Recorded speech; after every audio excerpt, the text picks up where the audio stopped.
My name is Carl Spohr, and I'm the EMS Medical Director for Alameda County. I joined this organization about 6 months ago because after doing some research, I recognized that Alameda County has one of the premier EMS systems on the West Coast.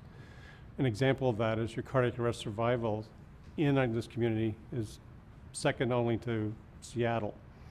It takes a significantly organized system and excellent paramedics to make this thing happen. And I appreciate all the good work that you do out in the field every day for the citizens of Alameda County. Hello everyone, my name is Fred Claridge. I'm a pre-hospital care coordinator with the Alameda County EMS Agency.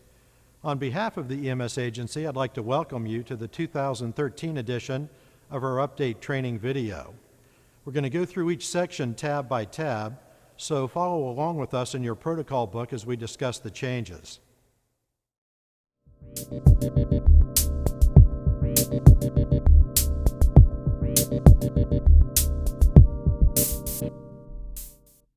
The first section we're going to take a look at is the General Policy section, the blue tab. Dr. Jocelyn Freeman Garrick, our Assistant Medical Director, is going to discuss changes in the crush injury syndrome and hyperkalemia protocols. Most importantly, the crush injury was separated from the hyperkalemia, primarily because all crush injury doesn't necessarily have hyperkalemia. The policy is in line with the CDC recommendations for 2012-2013. Crush injury occurs when muscle breaks down after being impaled or compressed for a significant amount of time. Crush syndrome occurs when the extremity or trunk is released from the compression. That's crush injury plus systemic manifestations. What occurs is a release of toxic metabolites. Hyperkalemia can ensue, hypocalcemia, lactic acidosis, and that leads to systemic organ failure. Primarily, cardiac arrhythmias can occur, as well as renal failure. So if you look at the policy for crush injury, it states, please implement the treatments if the patient has been immobilized and has been compressed in extremity or the trunk for more than 4 hours. Crush injury occurs immediately. It could occur within 30 minutes or an hour. But crush syndrome, where you get the systemic manifestations, that occurs with prolonged compression, usually more than 4 hours. Prior to release of the compression, if possible, you should attempt to get an EKG. This is to check for the cardiac dysrhythmias. You should attempt to get access, intravenous or IO, if possible. And if you have access to the airway, you should attempt to give albuterol. You'll notice a new change for 2013 is a higher dose of albuterol is given. This is consistent with the CDC recommendations. Giving 1 to 2 liters of intravenous fluid or IO fluid is mandated. We know that you're treating the hypotension and hypovolemia. Of course, this patient is going to have a significant amount of pain, so you're going to follow the pain policy and give them an appropriate dose of pain medication. Additionally, you're getting an EKG. Once the patient has the compression released, we know that reperfusion syndrome will occur. That's significant hypovolemia with hypotension, release of the toxic metabolites into the circulatory system with lactic acidosis and hyperkalemia. If the EKG shows signs of myocardial irritability, the crush injury policy reads to give the patient calcium chloride. Myocardial irritability would be QRS widening or a sine wave. Please keep in mind that calcium chloride is not a benign medication. We only give this for severe hyperkalemia. Peak T waves in and of itself does not represent severe hyperkalemia, but myocardial irritation with significant dysrhythmias, a QRS widening, or sine wave would warrant giving calcium chloride, in addition to sodium bicarb.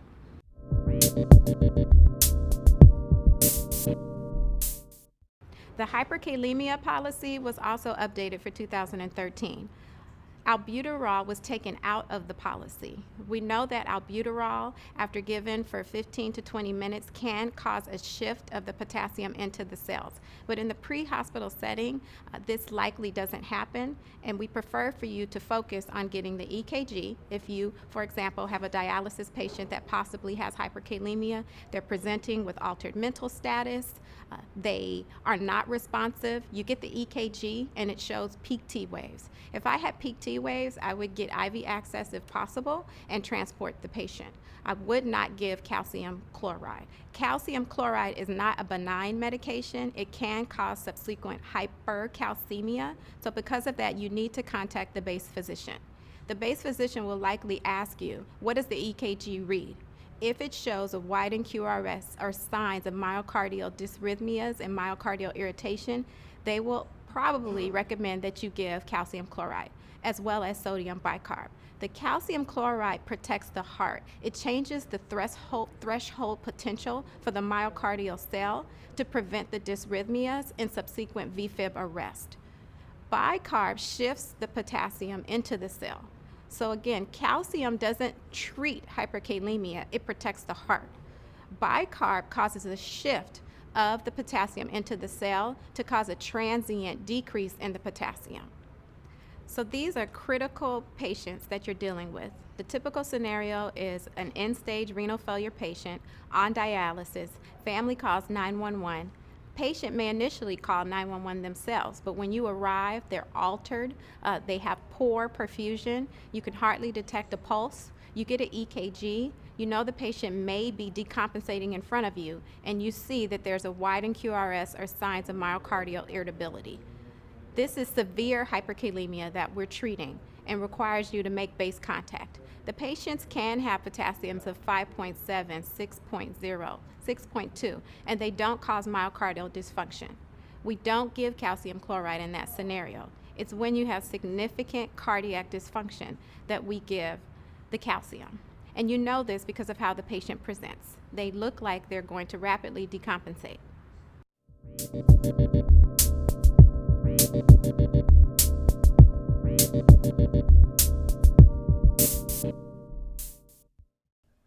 We're now going to look at changes in the adult section, the yellow tab, and the pediatric section, the pink tab.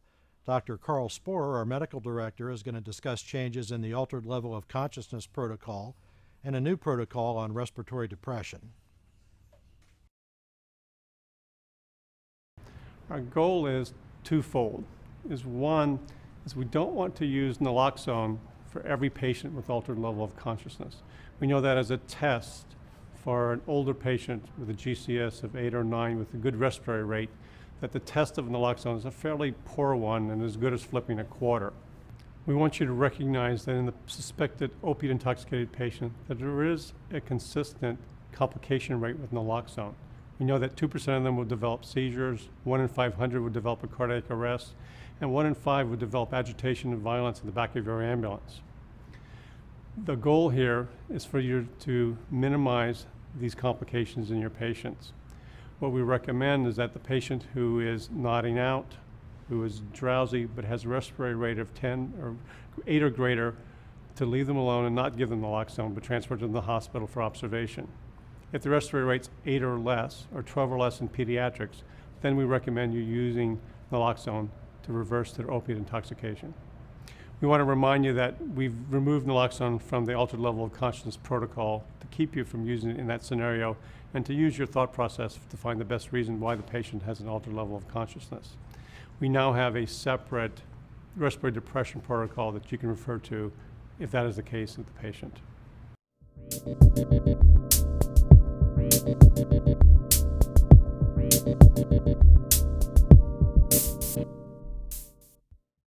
Now we're going to discuss how we're implementing or integrating the American Heart Association 2010 changes into our local protocols.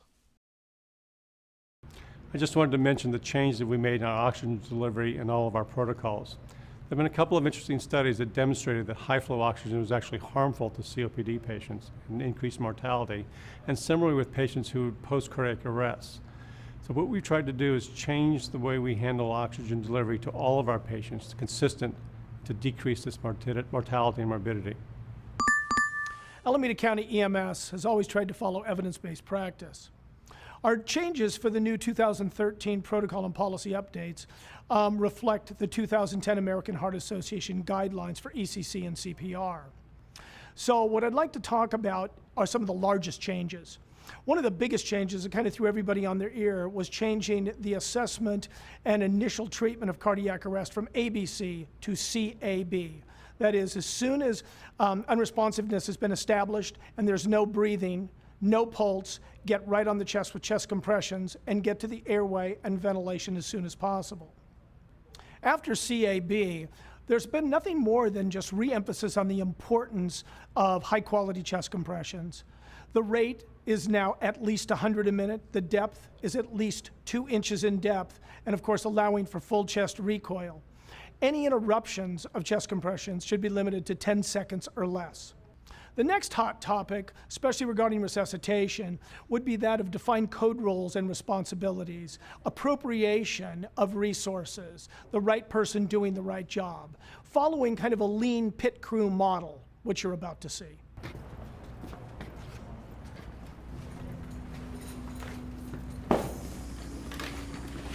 Sir? Patient's pulseless and apneic. Okay, we're gonna start compressions.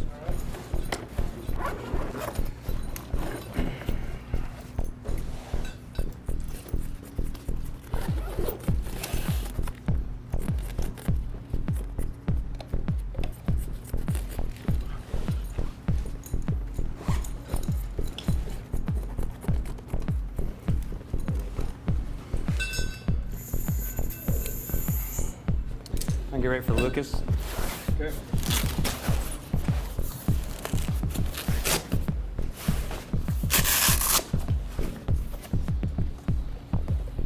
Ready for compressions.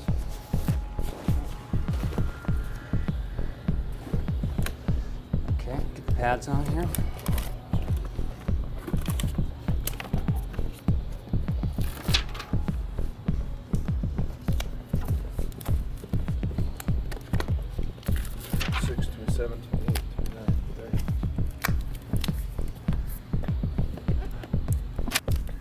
Okay, we're gonna do this next cycle, guys, is we're gonna go ahead and put the Lucas device on and a tarp underneath, okay?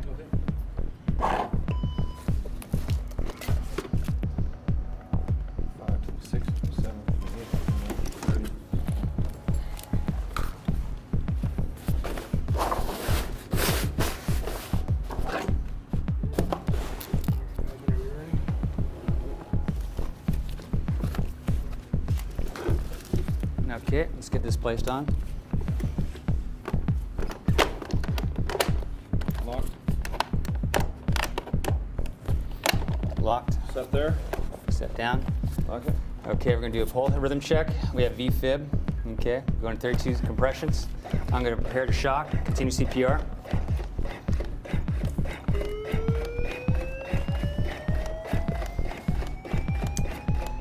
Okay, everybody clear. Everybody clear. Prepare to shock. Shocking. Continue CPR. Okay, Eric, if you can, just mic me a line, please.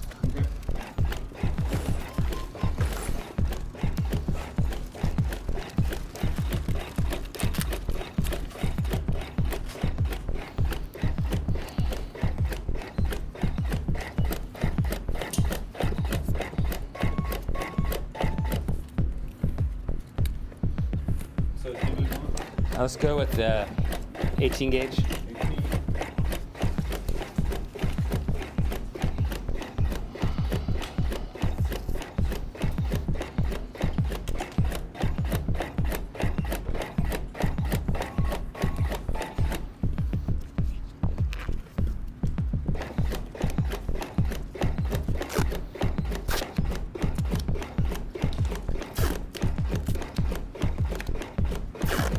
That's your 18.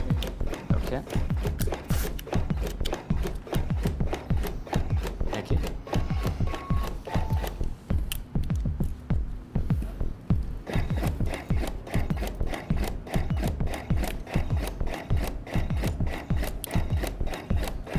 Sharp out. Well,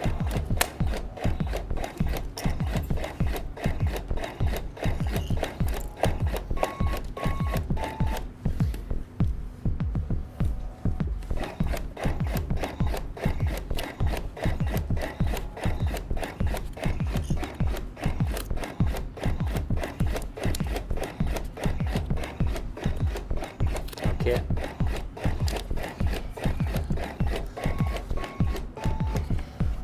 Rhythm analysis, we have VFib still. Prepare the shock. Let's keep going.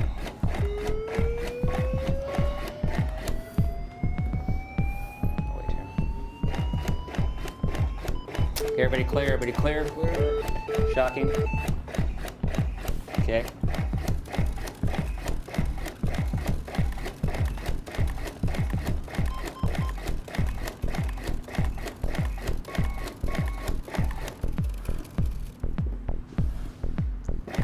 All right. Sharp out. How's the airway going right now? Good. Airway's good, okay. We're going to go ahead and continue with, in a minute, we're going to do ALS airway. We have Amarona next, here next cycle. Prepare for that.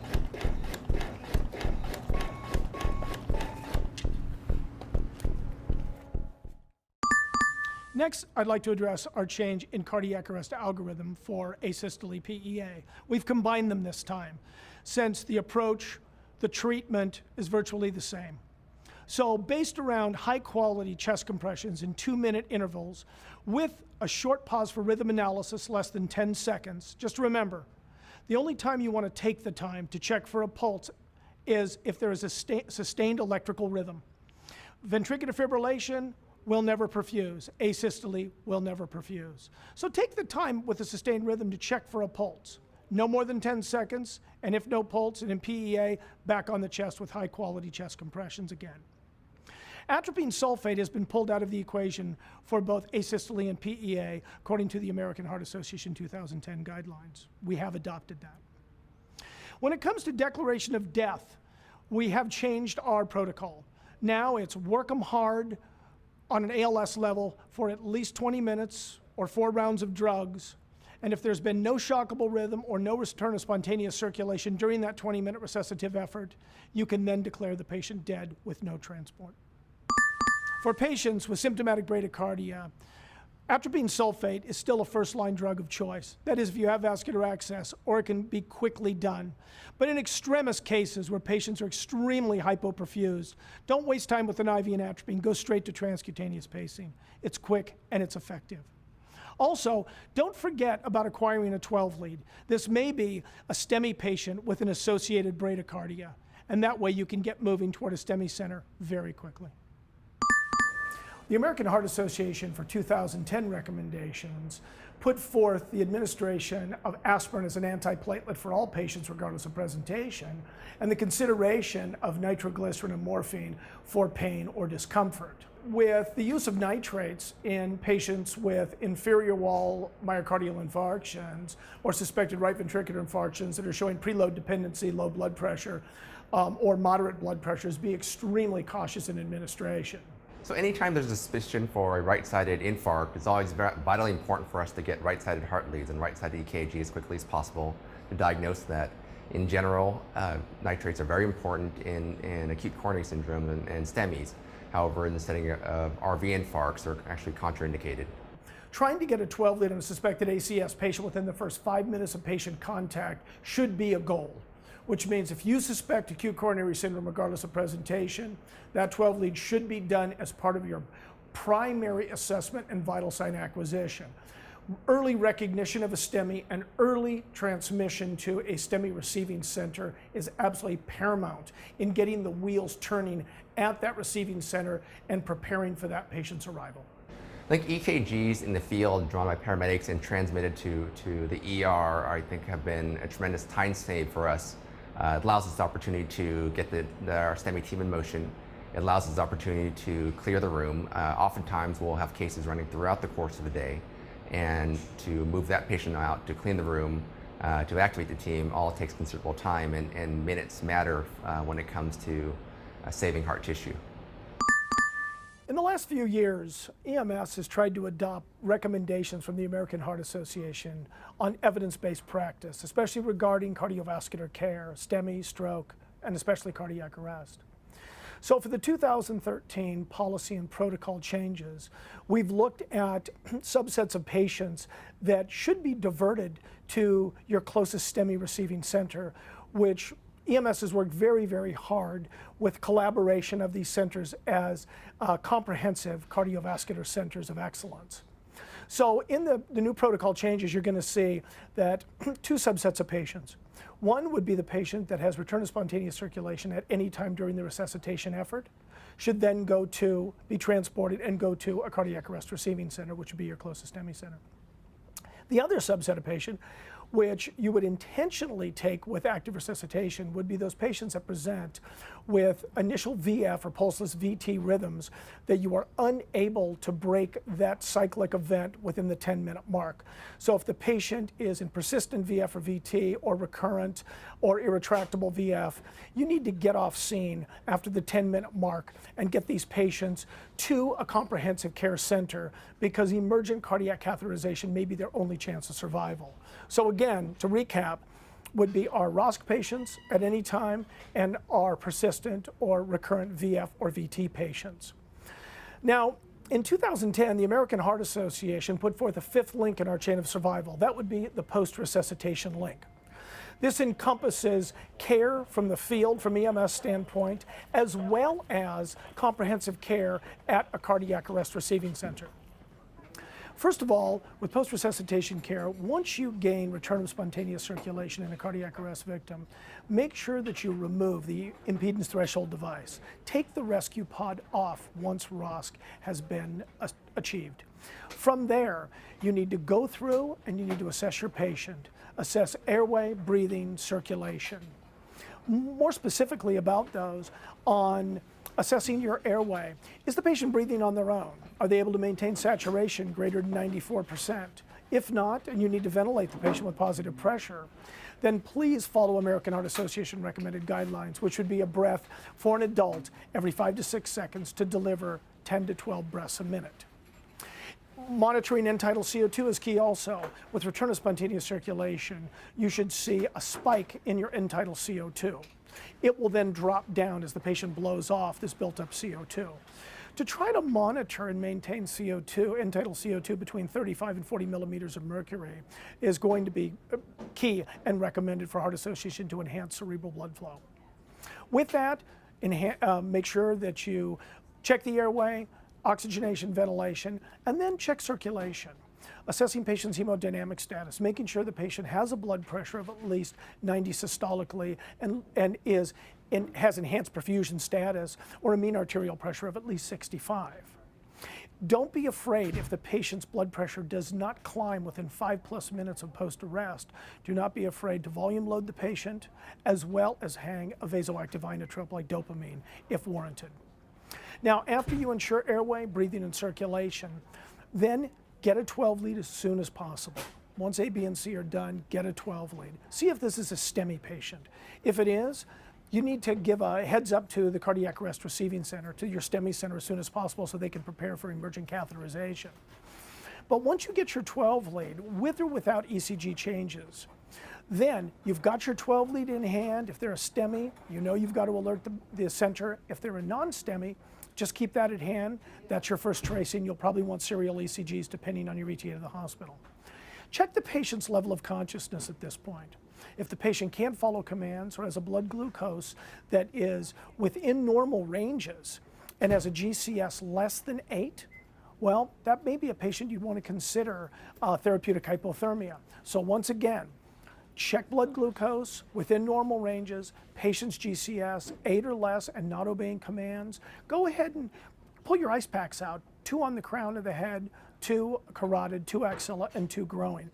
At this point, you'd want to contact the cardiac arrest receiving center, which is your closest STEMI center, and let them know what you've done. If they're a STEMI, let them know that so they can prepare for the patient. And if you've started therapeutic hypothermia, let them know that so they can prepare to continue that therapy once they get to the hospital. This comprehensive bundle of care from EMS all the way through the ICU stay with metabolic support in the ICU is absolutely key for these patients' recovery. It's this bundle of care, this true systems-based approach, has been shown in many studies to improve cardiac arrest survival.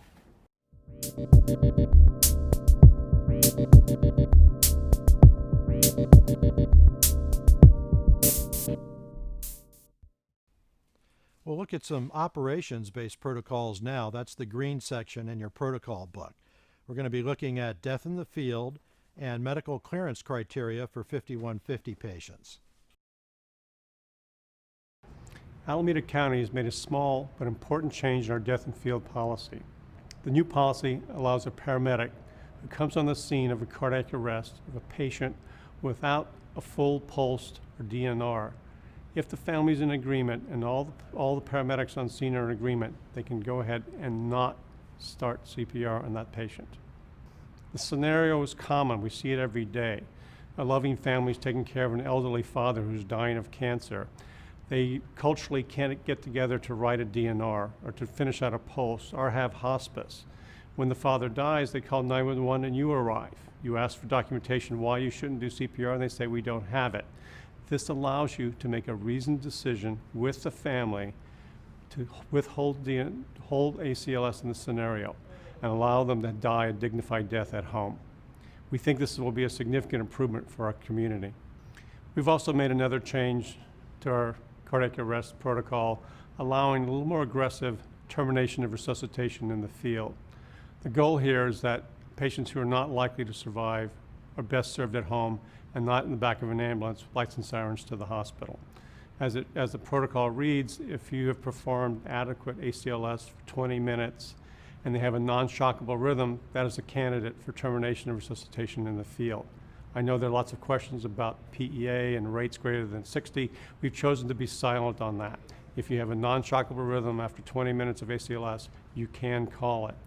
If you have concerns or there's consent or difficulties at the scene, you're welcome to call the base hospital for confirmation.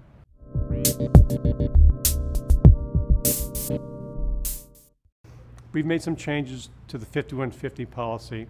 This has been done in negotiation with John George and Willow Rock, and we've put some age-based criteria with vital signs and blood glucoses that they find acceptable or not acceptable. Follow the parameters of this guideline. Our goal is to get more patients with just primary psychiatric problems to the first hospital and the correct hospital the first time.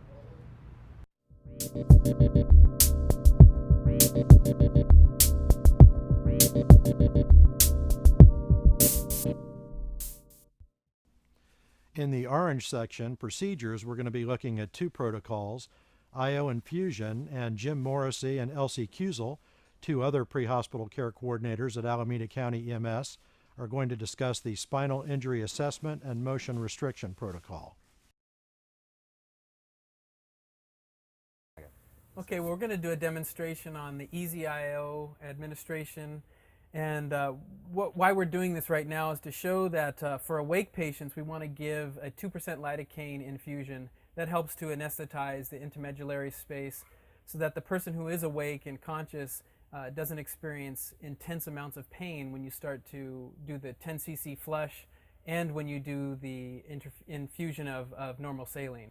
So, of course, we want to clean the area with chlorhexidine.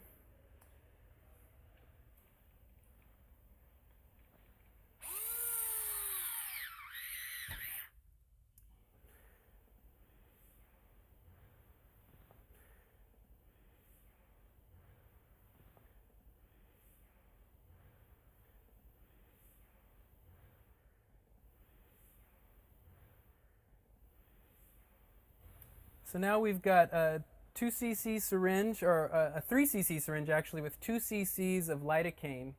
This is a 20 milligrams per cc of lidocaine that we're going to infuse in here now. He's going to do this slowly over 1 minute.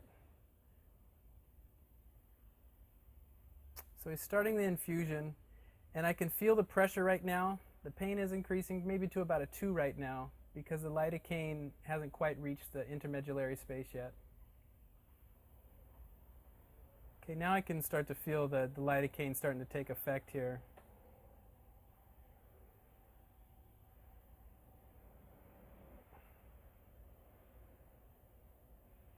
So basically all I'm feeling now is the pressure, not necessarily any pain.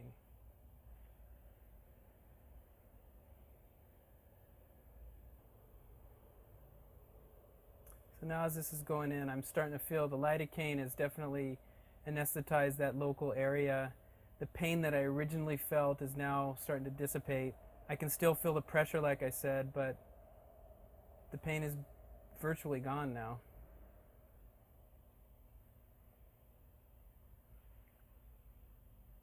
Yeah, we're doing good. And so from that point, you would just go ahead and continue on with the 10 cc flush and hook up the IV bag, and you're on your way. So now you've got a way to care for awake patients in this setting.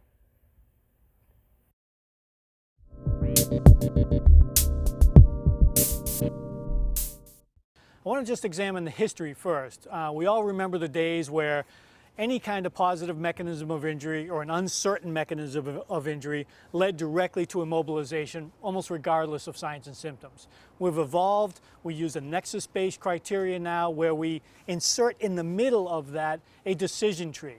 So we still look at mechanism of injury, and then we look at the assessment criteria. And basically, if the patient is awake and alert, their spine is non-tender and non-painful, they're neurologically intact, we can accurately clear those folks out and omit immobilization, or as we're calling it now, spinal motion restriction.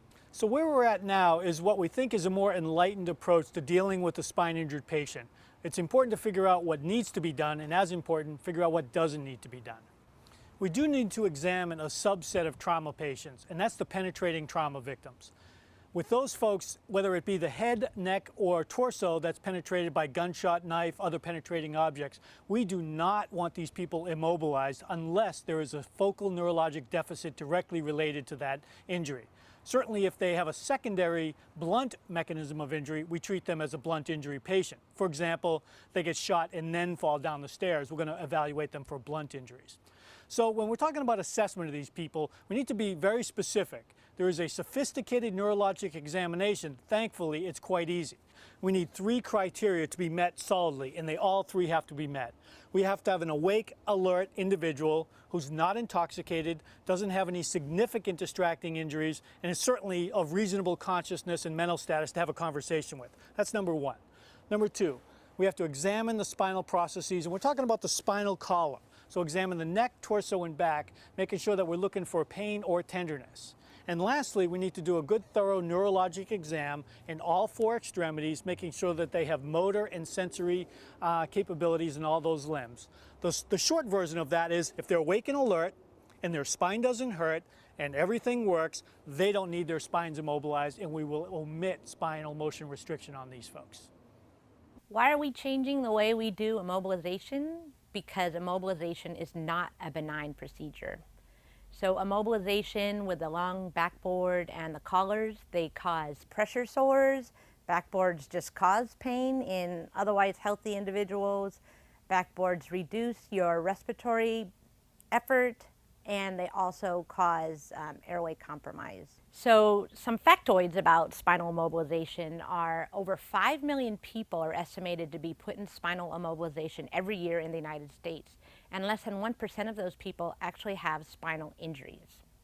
And there's numerous articles that state, regardless of the fact that there's really no evidence that says spinal immobilization helps your patients, people still do this practice because of fear of litigation and basically because of tradition. Spinal cord injuries, so that's when the soft stuff gets hurt. Those compressions by the bony structures or edema or an expanding hematoma, those are the things that reduce the perfusion to the spinal cord tissue. These are time-sensitive injuries, and no matter what you do in the field, you really can't help them unless you get them quickly to definitive care at the trauma center. Column injuries. So injuries to the spinal column are injuries to the vertebral column. There are 2 types. There's stable and unstable. An unstable column injury is basically a broken bone. Just because you have a broken vertebrae doesn't mean you have an unstable column injury. Now, an unstable column injury is where you have either broken bone or torn ligaments or displacement of the vertebrae, where the vertebral column no longer protects the spinal cord. So those are the injuries that are best benefited by any kind of spinal immobilization. Mechanism of injury is a controversial term. When you think about mechanism, think about the essential mechanism to the spine itself that causes the injury. Okay, there's forced extension, forced flexion, forced rotation, and there's also a significant axial load. Think about how the spine traveled through space and how it absorbed energy at the end when it stopped. You want to consider, has that energy been enough that'll break a bone or rip some ligaments? That's when you want to really have the index of suspicion of putting somebody into immobilization. So there are some considerations that you need to take when you're assessing your patients for a potential spinal injury. When you have patients who have a compromised skeletal system, their bony structures are not really capable of sustaining the type of energy a normal, healthy adult would, so they're more vulnerable to spinal injuries with less energy put on the spine. Some patients that are younger will have more cartilaginous structures and their ligaments aren't as strong to keep their bones together. The other type of patients are geriatric patients or other patients with osteoporosis. Geriatric patients and patients with osteoporosis have a brittle bone structure. So clearly they're not going to be able to take the kind of energy another healthy individual could take. And so they are also more susceptible to spinal injuries. Here's some general guidelines to think about when you're assessing your patients. You have high risk factors. Those are patients who are 65 years or older, patients who have met the trauma criteria for mechanism of injury, axial loads like a diving injury, and you also have patients who have abnormal neurological findings, and these include numbness, tingling in the extremities, neurogenic shock, and priapism. Low risk factors for spinal cord injury are no spinal pain or tenderness, or low speed motor vehicle collisions, or ambulatory on scene.